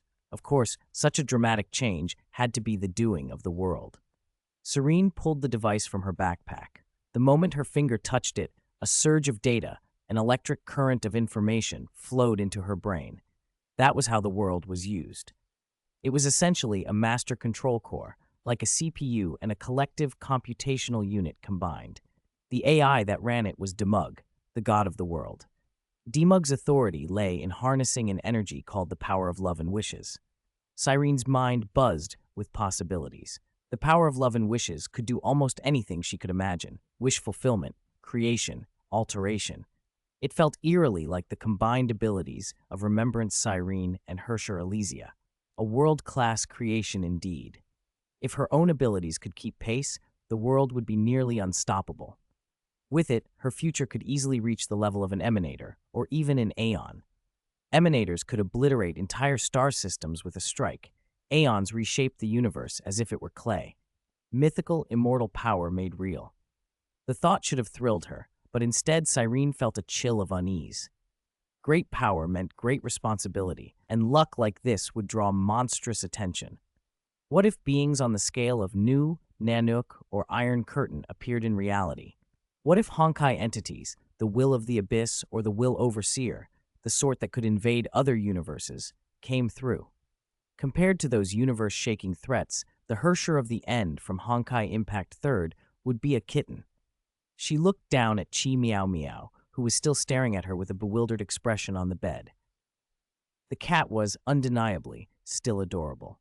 Chi Meow Meow met her gaze, eyes like tiny galaxies full of adoration, and her purple pupils narrowed to slits. Meow Meow Meow, those eyes, now I see how May fell for you back then, the cat complained, half in admiration. Meow Meow Meow, stop staring at me with those weird lovey-dovey eyes. Alicia? Cyrene. The cat averted her gaze. Under Cyrene's new radiant look, even a seasoned cat couldn't resist. Cyrene smiled to herself. Ever since she'd been freed from her Flameshian form and become a kind of Hersher of human ego, her life had been changing. Now, with the world's influence, not only had her appearance been upgraded, but her whole aura felt elevated. On a whim, she willed the change to continue. Her hair shimmered into a soft pink and her eyes deepened to violet. The power of love and wishes responded, settling into her like an easy garment. Changing hair and eye color was trivial for the device. She could keep it for days if she wanted. Hair and eyes changed by the world beat wigs and contacts 1,000 times over, she laughed. Fakes can't compare to the real thing. She wondered if this Demug was the same one rumored to be behind the Honkai Star Rail world. Even if not exactly the same, it felt closely related. Today, I am the fairy of love and wishes. The thought made her giddy. She couldn't wait to see whether March 7th and the others would recognize her when they met that evening. She was looking forward to it.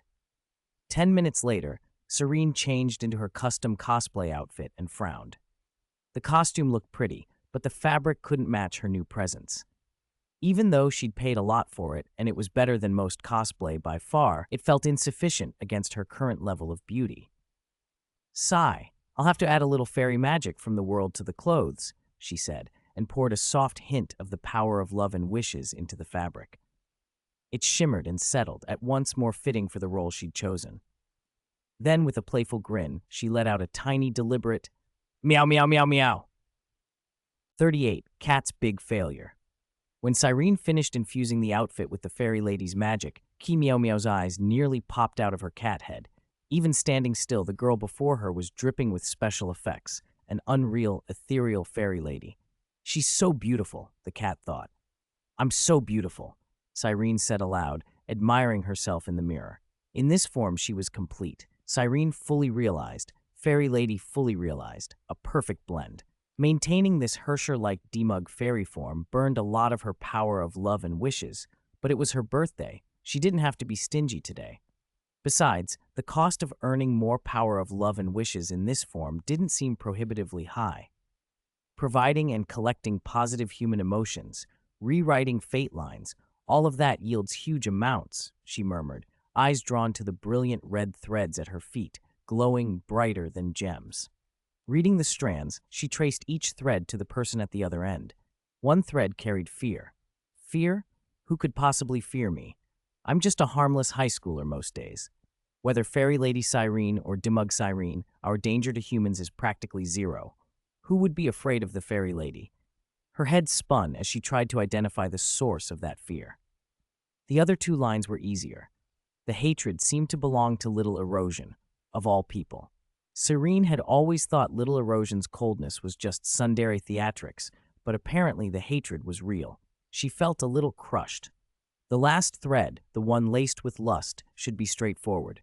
Destiny threads attached to people with close relationships, and once her companions finished school, she'd immediately recognize that connection.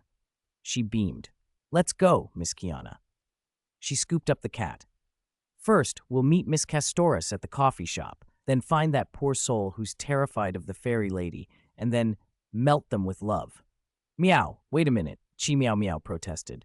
"Meow, before we leave, can I ask something?" she added more insistently. "Of course."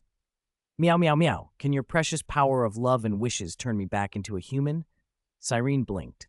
Of course, Chi Meow Meow might be a cat now, but her essence was Kiana Kaslana. A living person trapped in a feline body must be frustrated. "I'll try," she said, and reached out mentally to Dimug. Dimug answered, "Yes, the power of love and wishes could construct a new body for Kiana, but Kiana's life essence was exceptionally high, and she carried a Hersher core of the end sealed inside her. Her essence was on par with an emanator.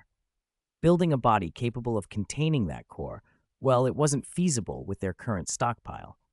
If the power of love and wishes were expressed as points, creating a body for the Hersher of the end would cost 100,000 points. Dimug had only about 200. Even keeping Cyrene in her fairy state for a day burned 100 points, and adding cosmetic effects like hair color or clothing only took 12 points a day. Gah! 100 million points, and I've only got 200. I'm so broke, Cyrene muttered, picturing the impossible sum. Chi Meow Meow looked expectant, so Cyrene hesitated, but Dimug offered another idea. Find an analog of Kiana Kaslana living in the present-day world. Chi Meow Meow wasn't the original Kiana. She was an exceptional fruit of the imaginary tree, and it was highly likely that Kiana had a counterpart among current humans. If they could obtain that Kiana's genetic data, Dimug had 1,000 ways to replicate or clone a new body for Chi Meow Meow. Modifying that body to handle the end's power would still be tricky, but far easier than building one from zero. Kiana already had experience with the end. With genetic data, Herta could probably make a body for Chi Meow Meow without breaking a sweat, Cyrene said aloud, relief softening her voice. Chi Meow Meow brightened. "Meow, is that so?" After a beat, she perked up. "Meow, as long as there's a way. Heh." "Meow Meow, maybe we'll find your analog today," Cyrene smiled. "It's an extraordinary day. Your counterpart won't be a shut-in. She'll come to the big comic convention in Shanghai City, won't she?" "Meow. Oh, right. The cat was practically vibrating. Meow, meow, meow. Then what are we waiting for? Let's go." She added with a shabby little sigh. "Meow. Well, I know what I used to be like. Meow, meow, meow. Gluttonous, lecherous, a little scatterbrained, pretty, but useless." The tail swished self-consciously. "Meow. Only May and Bronia could put up with my rotten temper." Cyrene laughed. "Oh, Miss Kiana, don't be so hard on yourself. In my heart, you're the ultimate, invincible, super cute Kiana. Among the three of us Collapse players, who isn't a Kiana fan?" "Meow, meow, meow. All right, stop it. You're going to make me blush," Kiana protested, half embarrassed and half pleased. "Meow, meow, meow. Let's go. Now, the body can wait. This lady isn't in a hurry." She bounded for the door, feline energy and human determination all in one. 39. Exia from next door, meanwhile. Achoo! Inside a commercial apartment in central Shanghai City, a girl of about 17 with a delicate, cute face, but an expression that suggested regal authority sneezed loudly. She was wearing an out-of-season anime t-shirt and shivered as if a chill had passed through her. "What's happening? Am I being targeted by a villain?" "No, the weather must have just turned cold. This queen has caught a cold," she muttered, theatrically. Feeling the chill, she turned her head and called toward the kitchen, where a tall girl was making breakfast. "Bella." Hurry and turn up the air conditioner. Understood, the tall girl answered immediately. My queen. 10 a.m. Shanghai City Animation and Culture Expo, CP Expo, the city's biggest annual comic convention. As a pillar of the ACG scene, the CP Expo covered everything: games, anime, manga. If it was two-dimensional, you could find it here. Cyrene was at the entrance waiting for that hikikomori princess to arrive. She was, at most, an alternate version of a MiHoYo game character. Nothing special, right? She enjoyed playing MiHoYo games, sure, but she also played Yu and Zhou from next door. She was just a gamer. She played the fun stuff. March 7th was her wife. Artoria was her wife. Amiya was her wife. Basically, all beautiful girls were her wives. Hi. While she waited, numerous cosplayers, MiHoYo characters, other game girls, anime characters, passed by. A few of them were so stunning that Cyrene wondered if they might be alternate selves of the characters they portrayed. Wow. Texas, look. There's a super beautiful Cyrene cosplayer, or rather, Alicia, a girl cosplaying Xuzii from Zhou squealed. She covered her mouth in shock. Why does she have special effects built into her? I don't even have the Sancta Angel halo over my head. The red-haired cosplayer wailed. Ugh, you humans are evolving without me. The girl cosplaying Texas, a Pocky in her mouth, chewed and nodded. She really is different. The Texas cosplayer fell silent for a moment. The glow around her doesn't seem to come from electronics. Is there really a dark world on Earth that only superhumans know about? Cyrene noticed their stares and walked over to greet them. The two stood out among the other cosplayers. Their looks, manner, and confidence made her suspect they might actually be the alternate selves of the Zhou game's characters. Xuzii practically bounced up and down like a fangirl about to collect autographs. She's looking this way. She looks a bit thin. She must be cosplaying Cyrene, right? Never mind, get her autograph and a photo. Before Cyrene could fully process what was happening, the red-haired girl had already pulled her into a flurry of fanfare. They took a photo together. Xuzii asked for and got Cyrene's signature on her jacket. Sister, you look amazing. Where did your special effects come from? Sister, your hands smell so nice. Xuzii gushed, giggling and staring at Cyrene's autograph on the white part of her jacket. Heh, sister, your handwriting is lovely too. I don't need to wash this jacket anymore. I'll find a frame for it when I get home. That's a bit much, Cyrene protested, bemused. She discovered she had almost no resistance when it came to friendly girls like Xuzii. But time was short. They were standing near the convention entrance, and the crowd was swelling fast. Xuzii noticed too, and stuck out her tongue. Oops, we're drawing a lot of attention. Visitors nearby were snapping pictures of Cyrene with their phones, clearly impressed by the cosplayer. Xuzii would have loved to hang out with her the whole day, but she knew this Cyrene, who looked like the real thing but wasn't entering the convention, must be waiting for her friend. Bye-bye, Miss Cyrene. Texas and I are heading in now. Maybe we'll meet again later. Yeah, we'll run into each other, Cyrene replied. Sensing the growing crowd and wanting to avoid a stampede of autograph requests, Cyrene slipped into a restroom to take a breather after Xuzii and Texas went inside. A moment later, the device she always carried in her small shoulder bag, the world, vibrated. Cyrene touched it, and a message slipped into her mind. During that interaction, Miss Cyrene gained the affection of hundreds of people. This affection has converted into about 30 points of power of love and wishes for Cyrene. Wow, farming power of love and wishes is easy here, Cyrene grinned, hugging the world. Comic conventions were great places to gather affection for a fairy-like character. Players of two-dimensional games already had fond feelings for certain pink-haired characters, making the crowds more generous. The whole points and counting system felt like resource farming in a video game. The world is inherently a game controlled by the high-dimensional creator, her mind supplied dryly. For some reason, Demug, the usually unflappable personality in the world, sighed. Cyrene thought of the Amphorius storyline and fell silent. Did her thought dredge up bad memories in Demug? If this Demug was the Amphorius Demug, her life and death had been calculated by Zandik and Noose. How could that not be tragic? You're thinking too far ahead. Dimug's voice chided lightly. The emotional tone in Dimug's messages shifted a touch. The creator is neither Zandik nor Nos. He is far more. Sigh. You will learn about such things later. Knowing everything too soon won't do you any good. For now, focus on farming power of love and wishes. Once you reach emanator level existence, I'll tell you what to do next. All right, Serene answered, a little chastened. As a baby fairy, she didn't need to worry about cosmic politics right now. The most important thing was what was happening in the present. Her phone rang. Castoris was calling. Butterfly treasure, butterfly treasure, I finally found you. Her voice bubbled over the line. 40. It's time to use a surprise tactic. Several minutes later. Hi, butterfly treasure. It's been a few days. Did you miss me? Back at the convention entrance, Serene quickly spotted the cute girl who had been eagerly waiting for her. Besides the eye-catching outfit, Castoris, the reclusive princess, had skin far paler than most beautiful girls.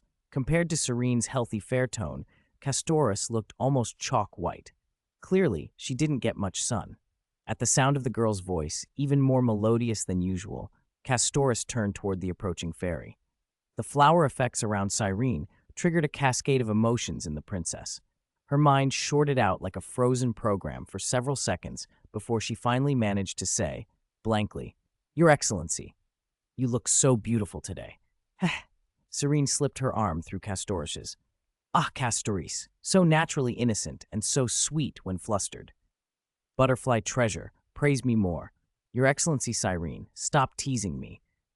Humph, you're not as cute as you were just now. How could that be? Heh, I'm just kidding. By the way, how did Your Excellency get so dazzling? It's fairy magic? Isn't it amazing? Serene touched the purple and white dress and used a little fairy magic on Castoris. Fairy Lady wasn't selfish, she shared her beauty. Using the power of love and wishes, she made Butterfly treasure shine as well. Butterflies in shades of purple fluttered around Castoris. She looked down, surprised, eyes softening. Do you like it, Butterfly treasure? Yes, I like it very much. They chatted for a while longer, then walked arm in arm through the convention. At that moment, the world supplied new information to Serene. The instant Castoris saw her, Castoris had provided about 7 points of power of love and wishes. As they continued interacting, Castoris kept contributing, bringing her total to 15 points. Though Butterly Treasure was shy and not good with words, her actions spoke volumes. She alone had supplied a full third of Cyrene's accumulated power of love and wishes. It seemed Miss Castoris's affection for Fairy Lady matched Fairy Lady's affection for Butterfly Treasure. Cyrene had spent a few points casting the little enchantment, but she didn't bother to tally the cost. Power of love and wishes was an external thing. What mattered was that Butterfly Treasure was happy. Power of love and wishes. Why another 15 points? Cyrene frowned, then Demug chimed in. The new points had come from Cyrene herself. So I can produce and sell to myself? She was a little speechless. Then she realized the source didn't have to be other people. If she felt love in her heart, that feeling generated power of love and wishes as well. In her fairy state, her love was purer than in her human form. It might even be the main source. Theoretically, as long as Fairy Serene had enough love, she could sustain her fairy state indefinitely. Oh, there's one more thing I forgot to remind you. The world shimmered, and Demug's voice echoed in her mind. The Master of Hatred is very close to you. Serene looked down and saw the thread of destiny on her body deepen in color. In 10 seconds, it shifted 10 degrees to the west. Roughly estimating the opponent's movement at 2 meters per second, that meant about 20 meters of arc. So based on the arc angle and length, the distance between them worked out to about 115 meters. Don't ask why she could calculate it so fast. She'd had a little help from Demug, or, as she preferred to think, a touch of fairy magic. A wave of relief washed over her. Unless Little Erosion had skipped class, the Master of Hatred could not be Little Erosion. She'd been wrong to suspect her sister all this time. Serene felt a flash of embarrassment. They were sisters who grew up together, and she had judged Little Erosion because of a poorly chosen name. Ah, Fairy Lady, you still have much to learn, she thought ruefully. Cyrene and Castoris turned and walked toward the estimated location of hatred. But no matter how quickly they moved, they couldn't spot the enemy. Hatred was clearly trying to avoid being seen. With so many people at the convention, she couldn't run freely, Expending a huge amount of power of love and wishes for a flashy chase would attract attention, and she liked living normally. Still, her search wasn't wasted. From a distance of about 100 meters, she saw a figure slip through the crowd, now cloaked in a black robe that hid the face. 3 accomplices in black robes of varying heights accompanied them. At that moment, Chi Miao Miao popped out of Serene's backpack and jumped into her arms, bumping her chin with her head. Meow! Hey, I could sense your urgency even in the backpack. Are you chasing someone? Eh! Serene's eyes lit up. She had a surprise operative right in her arms. That's right. She leaned close to Chi Miao Miao's ear. Meow Meow, follow those black-robed people and try to remember what they look like. Meow! No problem. Author's note. Ever since graduation, I've been lying flat at home for almost 3 months. Today, my dad pushed me to go out and work, so I may be leaving this afternoon. I wanted to post the 2nd chapter early. I really wanted to be a full-time writer and support myself with writing, but the income from fan fiction, well, everyone knows how it is. Unless every follower sends 3 ad gifts a day, or the novel becomes a massive hit, which is hard to imagine, it's tough, sigh. I'm making one last attempt before becoming a corporate drone again. The author's demands aren't high. Please send gifts. Meow. Free gifts are fine. Ad gifts are fine. Anything helps. I'll do anything. Meow. I might even update extra chapters. Meow.